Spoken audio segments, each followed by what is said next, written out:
OK， nhớ trong này trồng không trồng gì xóa nó sao tụi nó. Bây giờ lu chỉ liền thì nâng có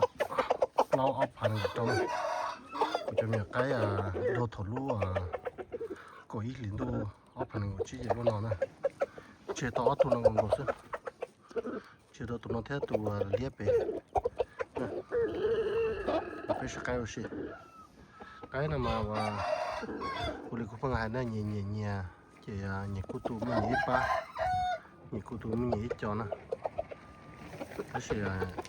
cái cái nhẹ là chỉ nhẹ tu nhẹ xí nè tu nó có tổng gà trâu ti tổng gà trâu phim nhà cái này tao bỏ nó tỏi ít cô nữa nè ta chỉ làm gì cái tu xịt tao thế thì là tỏi nó ai nó tiếng gà trâu xạt lì thì mì lì nó ấy nè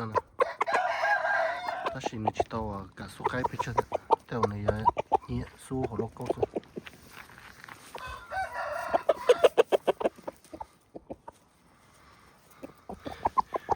chỉ tụi đất đá ta của thay ổn định là tụi nó tụt khu nè đồ lại là ta chỉ mà trong sọc tây nó chỉ cho tụi ta chỉ chơi lấy tụi nó theo tụi đất ta xứ thì thùng cao xứ chỉ là tụi mùa nhỏ khó và để ta ra cây thế sao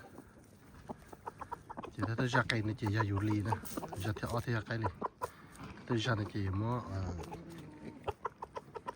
cho lòn dù nó xí nè tụi cái lẩu ta là chúng mình tụi cái này chụp nha tụi nó chụp cái đó bây giờ mình mấy ai xí